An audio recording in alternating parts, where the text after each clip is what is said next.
사람의 모든 욕심은 해롭습니다. 그리고 모든 쓸모없는 욕망도 다 해롭습니다. 고프지도 않은 배에 계속해서 음식을 밀어넣는 것은 결국 비만을 가져옵니다. 이런 것들은 아주 굉장히 많이 있죠. 그런데 가장 해로운 것은요, 이겁니다. 굳이 생각할 필요도 없는데 억지로 생각하고 굳이 읽지도 않아도 되는 책을 열심히 읽고 자기 속에 자연스럽지 않은 지적 활동을 불러일으키는 것, 이게 인간에게 가장 해롭습니다. 왜냐하면 대부분 그렇게 불러일으킨 지적 활동이 가져온 지식은요, 그 사람으로 하여금 그냥 지적 능력을 과시하는 사람이 되게 만들기 때문입니다. 쓸모없는 것들을 머릿속에 집어넣기 때문입니다. 목사에게 필요한 지식은 성경에 대한 지식입니다. 어떤 사람은 이렇게 말합니다. 목사에게도 경제학적 지식, 경영학적 지식, 철학적 지식 등등이 필요하다고 얘기합니다. 네, 그렇게 생각할 수 있겠죠. 그러면 그게 왜 필요한지 한번 묻고 싶은데요. 대부분 그들은 이렇게 얘기합니다. 목회를 잘하기 위해서, 설교를 잘하기 위해서라고 얘기합니다. 그럼 목회와 설교를 잘한다는 건 뭘까요? 듣는 사람들이 받아들일 만한 지적 설교를 하는 것, 그리고 교회가 돈을 많이 모으고 커지는 것을 말하는 것, 이게 설교를 잘하는 것과 목회를 잘하는 것이겠죠. 그러나 제가 생각하는 목회를 잘하는 것과 설교를 잘하는 것은 성경을 잘 가르치는 겁니다. 목사에게 필요한 건 성경을 잘 아는 것뿐입니다. 여러분은 뭐가 필요하십니까? 여기는 프라하고요. 저는 최문기 목사입니다. 오늘은 방송을 시작하면서 우리 카페 게시판에 올라온 글 중에 한두 개를 읽고 또 답변이 필요하다면 답변을 드리고 하려고 합니다. 우리 뜨끔한 신앙 상담소에 어떤 분이 글을 남겨주셨어요.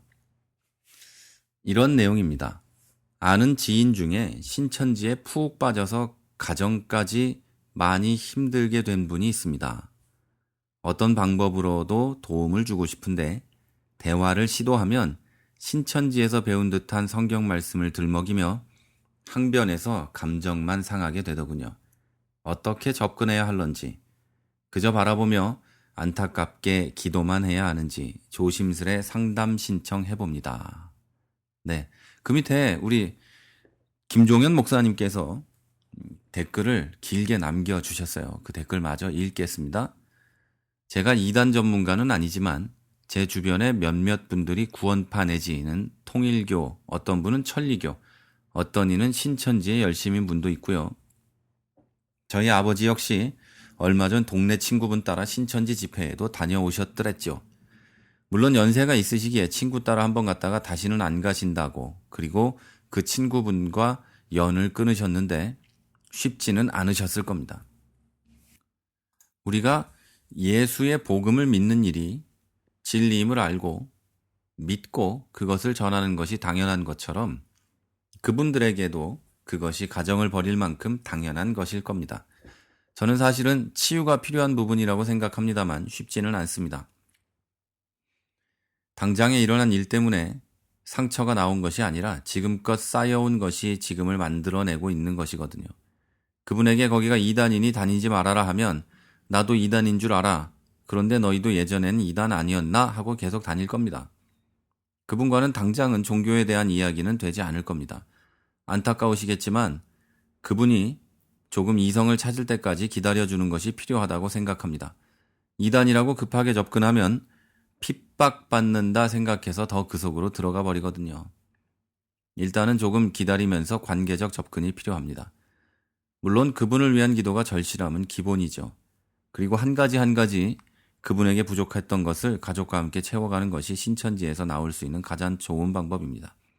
가령 신천지가 왜 이단이고 그리고 거기에서 탈출하신 분들의 간증을 계속 보여주거나 하시면 오히려 역효과를 가져올 수 있습니다. 좀 지혜로움이 필요한 부분인 것 같습니다.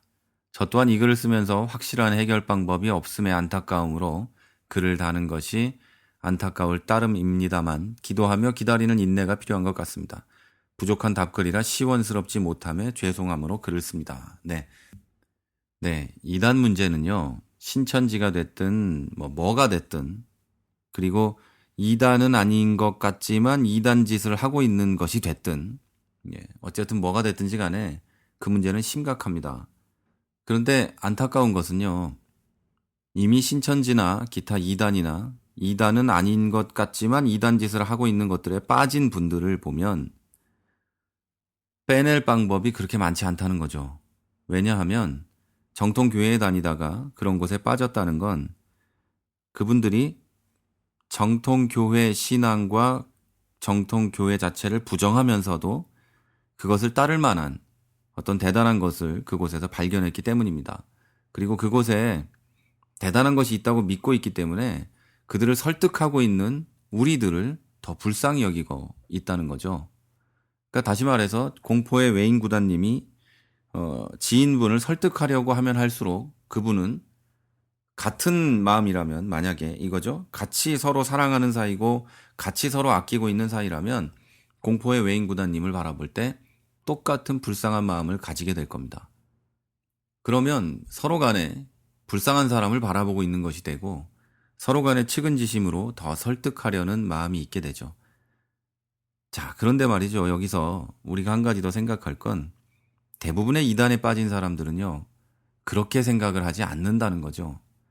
나를 불쌍히 여기는 사람, 그 사람에게 적개심을 갖게 됩니다. 나를 이 진리에서 뭐라고 할까요? 끊으려는 사람으로 생각하게 되죠. 그들이 이 이단의 교리나 그런 것들을 진리로 받아들이고 있기 때문에 그래서 그들은 교회를 떠난 거거든요. 그래서 간 거고 그냥 거기가 좋아서 가지는 않아요. 이미 신천지쯤 되면 대단한 이단이라는 걸 아는데 거기에 빠졌다는 건 거기에 진리가 있다고 확신하고 있다는 증거거든요. 그렇기 때문에 그 부분을 쉽게 해결하지는 못할 겁니다. 왜냐하면 그걸 빼내려는 어느 누군가를 이 적개심을 가지고 바라보거든요. 왜냐하면 나를 진리로부터 떼어놓으려는 마귀 같은 존재로 바라보는 거죠. 자, 공포의 외인 구단님이 그분을 그곳에서 빼내고 싶다면 우리 김종현 목사님이 얘기한 그대로 우리에게 할 일은 기도밖에 없어요.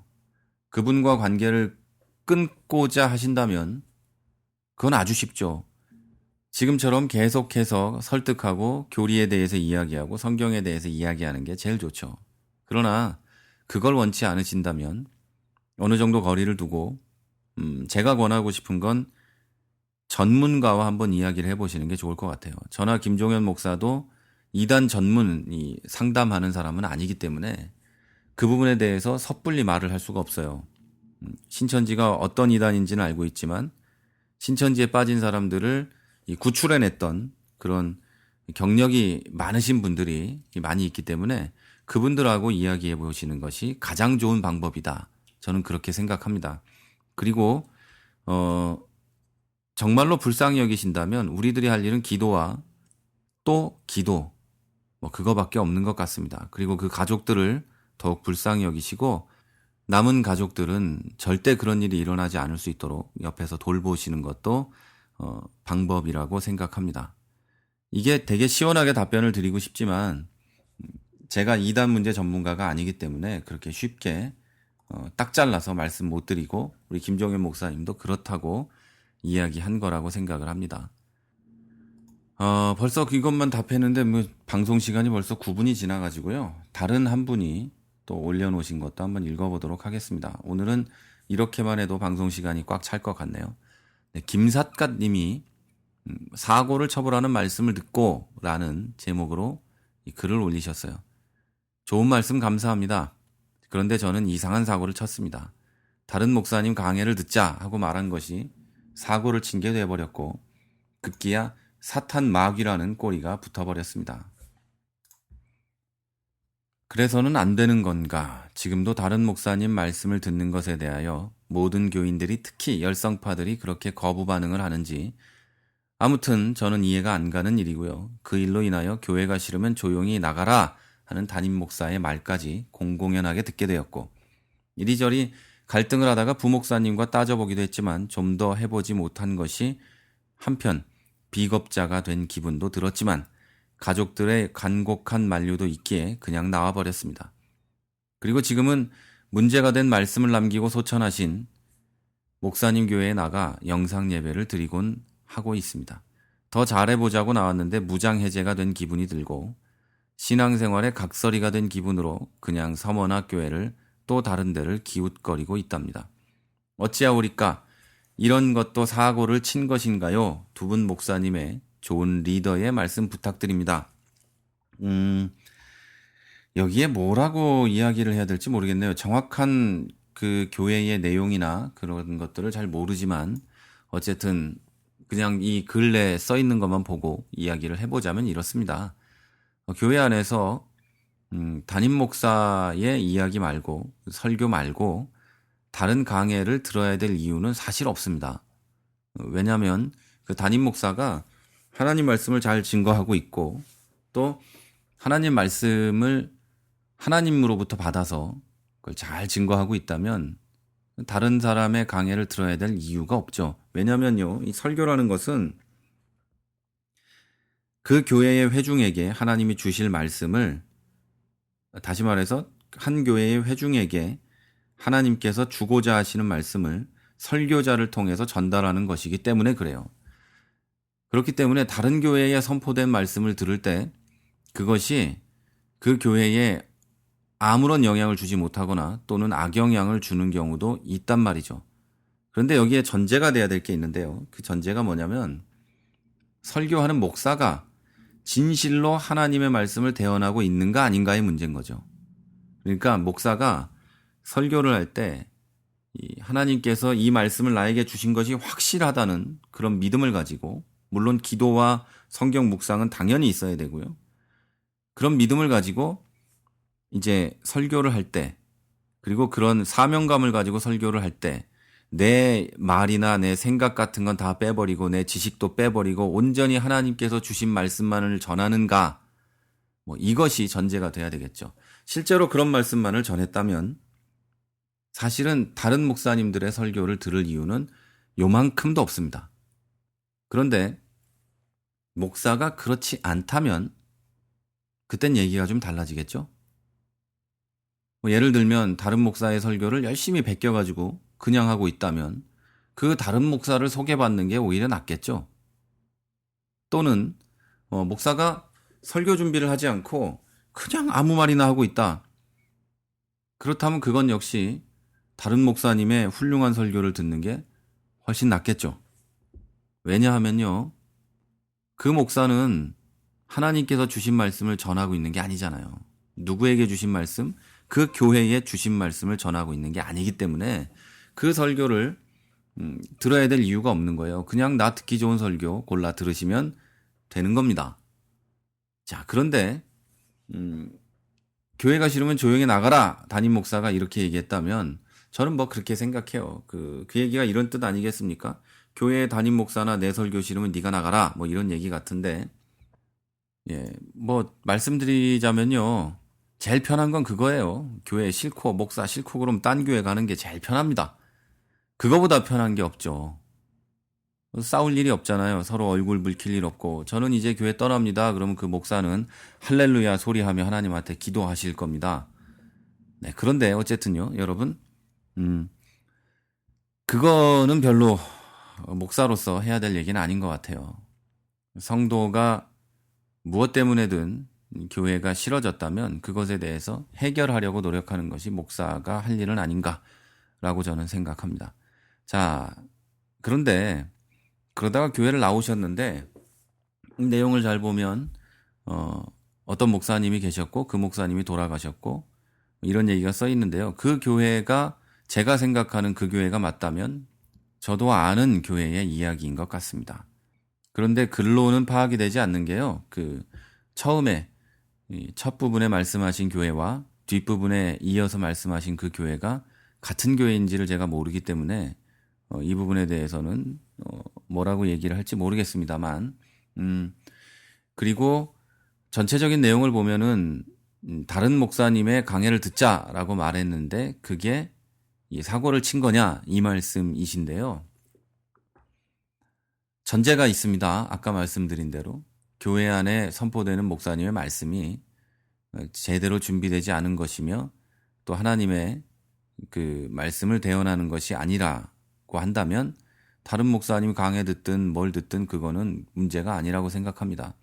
그런데 그것이 사고를 친 거다라고는 생각하기 어려울 것 같아요. 그런데 사고를 친 거라고까지 하려면 갈등하다 나오는 게 아니라 그 문제를 해결을 하는 것, 그것이 사고 치는 거다라는 생각은 해봅니다. 네. 그런데 지금 글을 읽으면서 제가 생각한 좀 심각한 부분은 신앙생활의 각설이가 된 기분으로 그냥 서문학교회를 또 다른 데를 기웃거리고 있다는 이야기인데요. 설교는요, 지금 이 순간에 하나님께서 우리 교회 성도에게 주시는 말씀입니다. 서문학교회 목사님의 설교가 돌아가신 분이 그 설교가 훌륭하지 않다는 얘기가 아니에요. 그 설교들 저도 예전부터 계속 들어왔었고 좋은 설교라고 생각을 하고 있습니다만 이미 소천하신 분의 설교를 물론 인터넷에 올라와 있는 것을 뭐 듣는 거야 괜찮겠지만 주일 예배 시간에 그걸 틀어놓고 비디오로 보고 있다는 건 옳은 일은 아닌 것 같아요. 그분도 원치 않는 일이라고 저는 생각합니다. 왜냐하면 다시 말씀드리지만 설교란 지금 우리 교회의 성도들에게 주시는 하나님의 말씀입니다. 지나가 버렸다는 거예요. 지나갔다고 해서 그 설교의 가치가 떨어지는 건 아니지만 다시 말씀드립니다만 설교는 지금 하나님께서 우리 교회의 성도들에게 주시는 말씀입니다. 그러니까 지금 교회를 선택하지 못하고 계시다면 교회를 선택하실 때 지금 우리에게 주시는 말씀을 하는 목사를 찾아서 교회를 선택하십시오. 서문학교회가 나쁘다는 얘기도 아니고 좋다는 얘기도 아닙니다. 그리고 저도 역시 그분의 설교를 옛날에 들으면서 어떤 도전을 받기도 했었어요. 그런데 지금 주일 예배 시간에 그 설교를 틀어놓고 예배를 드린다는 건 옳은 일은 아닌 것 같다라는 것이 제 의견입니다. 네. 무슨 뜻인지 모두 다 잘 아실 거라고 저도 생각을 합니다. 네, 오늘은 다른 방송 내용이 좀 있었는데 시간이 벌써 이제 17분, 18분이 돼서요. 방송을 여기서 정리하고 내일 또 이어서 만나 뵀으면 좋겠습니다. 맨 앞에 제가 방송을 시작하면서 이런 얘기를 했죠. 그 지식을 머리에 채우려고 하는 거에 대한 이야기를 했습니다. 여러분 신앙생활 하면서 지식을 머리에 채우는 건 좋습니다. 성경 지식을 머리에 채우는 건 좋은데요. 그것이 여러분의 지적 호기심을 자극하려고 하는 거라면, 아니 지적 호기심을 채우려고 하는 것이라면 여러분 당장 멈추십시오. 여러분에게 필요한 건 성경 지식이 아니고요. 여러분에게 필요한 건 성경에 써 있는 것에 대한 믿음입니다. 성경 지식은요, 성경을 가르치는 사람에게 필요한 겁니다. 성경을 가르치는 사람을 믿지 못한다면 성경을 가르치는 사람을 믿을 만한 사람을 찾으십시오. 그게 여러분에게 필요한 길이고 성경을 바로 가르치는 사람을 만났다면 그가 성경을 가르칠 때 그 말씀을 믿으십시오. 여기서도 오해가 있을까봐 전제를 달자면요. 성경을 지식적으로 알기 위한 노력을 하지 말란 얘기지 성경을 읽지 말라거나 성경을 알려고도 하지 말란 얘기는 아닙니다. 왜냐하면 그 정도도 모르면 이 사람이 나에게 진짜로 성경을 가르치는 건지 자기 말을 하는 건지를 구분할 수 없기 때문입니다. 어디 갔더니 최 목사가 이러더라 이런 얘기 하지 마시고 여러분 성경 알려고도 하지 말라더라 이러지 마시고 전체를 잘 이해해 주셨으면 좋겠습니다. 그리고 지금 들어온 소식인데요. 우리 카페 게시판에 우리 김종현 목사님이 11월 22일 모임 장소가 정해졌다면서 사진을 올려주셨습니다. 제가 먼저 광고를 하겠습니다. 주소는 서울 강남구 논현동 221-117 카페 바치오라고 합니다. 물론 영어로 써 있다고 지금 김 목사님 쓰셨는데요. 바치오는 이태리어로 키스라는 뜻입니다. 네. 그리고 도로명 주소는요. 강남구 논현동 논현로 636번지고요. 사진은 카페에 올라와 있는데요. 되게 좋네요. 아주 멋있고 아주 좋습니다. 여러분 그곳에서 좋은 만남 우리 가졌으면 좋겠고요. 찾아오시는 내용들하고 이런 것들은 다 기록이 돼 있습니다. 그리고 또 한 가지 말씀드릴 것은 11월 모임 명단이 올라와 있는데요. 명단을 확인하시고 혹시 거기 없으신 분이나 또는 아직 참석 의사를 밝히시지 못한 분이 계시면 우리 그 카페의 댓글에 이렇게 남겨주셨으면 좋겠습니다. 자, 이제 방송을 마칩니다. 내일은 좀 더 알찬 내용으로 여러분과 함께 만났으면 좋겠습니다. 오늘도 건강하시기 바랍니다. 지금까지 프라하에서 최문기 목사였습니다.